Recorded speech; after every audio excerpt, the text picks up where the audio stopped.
ရွေးချယ်ခံရသူမင်းဘာလို့ဒီလောက်တောင်ထိုက်တန်နေရတာလဲကျွန်တော်နာမည်ဒေါက်တာစီဘာနာပါကျွန်တော်တသက်လုံးကျွန်တော်ကစွမ်းအားနဲ့ထိုက်တန်တယ်ဆိုတာကိုတစ်တည်ပြဖို့စူးစမ်းခဲ့ရတာပါကျွန်တော်ကလေးဘဝတုန်းကရှာဆန်လုခေါ်တဲ့မော်ဆရာတဲ့အောက်ကကျွန်တော်ကိုရှီဟောင်းဖျားကြောင်းတစ်ခုစီခေါ်သွားခဲ့ဖူးတယ်ခမရဘသူလဲငါကမော်ဆရာများကောင်စီရဲ့နောက်ဆုံးမျိုးဆက်ပဲသူကကဘာပေါ်မှာအဖြူစင်ဆုံးစိတ်ဝင်ငင်းကိုရှာနေတာလို့ပြောတယ်သူရစွမ်းအားတွေကိုစက်ခံဖို့ထိုက်တန်တဲ့သူကဘာတိကိုကာကွယ်ပေးမဲ့သူပေါ့ယူတီယက်ဖျားเจ้าနိုင်ရန်ကရုပ်တူတွေကကျွန်တော်ကိုတီးထိုးပြောနေကြတယ်အဖြစ်ရမျက်လုံးစီကိုလမ်းပြနေကြတယ်မင်းကိုငါတို့စွမ်းအားပေးနိုင်တယ်မျက်လုံးကိုယူလိုက်ကျွန်တော်အဲ့ဒါကိုဖမ်းခိုင်တော့မလို့ထိနေတော့သူကကျွန်တော်ကိုဆွဲပြန်ထုတ်လိုက်တယ်မလုံးနဲ့ဘာဖြစ်သွားတာလဲစိတ်နှလုံးအဖြူစင်ဆုံးသူတွေပဲသူတို့ရဲ့သွေးဆောင်မှုတွေကိုခုခံနိုင်တာမင်းကတော့ဘယ်တော့မှထိုက်တန်မှာမဟုတ်ဘူးဒါပေမဲ့ကျွန်တော်လက်ထဲကလူယူသွားတဲ့စွမ်းအားကိုဆုံးရှုံးရတာကိုလက်မခံခဲ့ဘူးကျွန်တော်လည်းထိုက်တန်တယ်ဆိုတာကိုသက်သေပြချင်းခဲ့တယ်နေဦးကျွန်တော်တော်ပါတယ်တကယ်ပါဘာလဲကျွန်တော်ကိုပြန်ဝင်ခွင့်ပေးပါဆက်စုနေတွေကြပြီးနောက်မှာကျွန်တော်ကသိပ္ပံပညာရှင်တယောက်ဖြစ်လာခဲ့တယ်တဘာဝလွန်ဖြစ်လျက်တွေနဲ့ရှေးဟောင်းသင်္ကေတတွေကိုလိလာဖို့ကိုပဲအာရုံစိုက်ခဲ့တယ်အဲ့ဒီဖျားเจ้าကိုပြန်သွားဖို့နီလန်းကိုအဆုံးမရှိအောင်ရှာဖွေခဲ့တယ်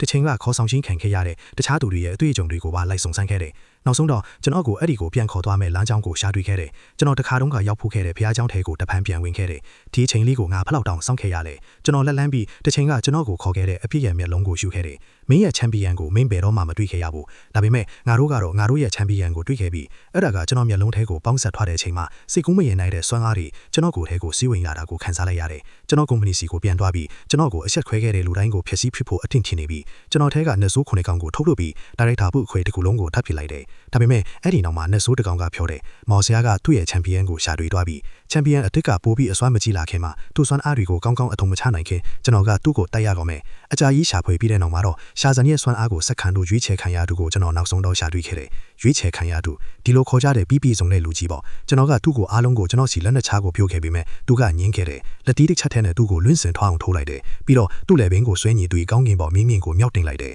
โอเคတောင်းပန်ပါတယ်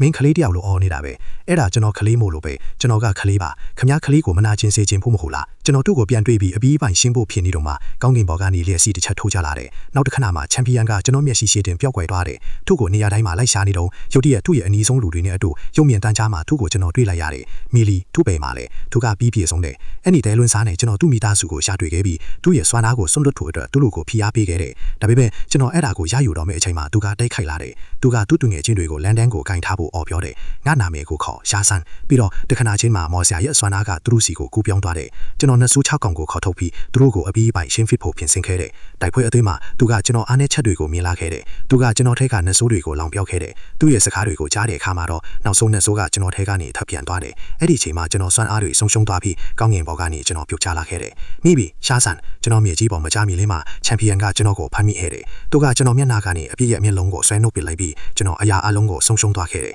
အခုတော့ကျွန်တော်ထောင်ထဲမှာအစွမ်းမရှိပဲထိုင်နေရတယ်ဒါပေမဲ့ကျွန်တော်အတွင်းစိတ်ထဲမှာတော့ကျွန်တော်စွမ်းအားတွေကိုပြန်လဲရယူပြီးပြန်ထလာကလက်စားချေဖို့တခြားနီလန်းတစ်ခုရှိရမယ်ဆိုတာကိုကျွန်တော်သိနေပါတယ်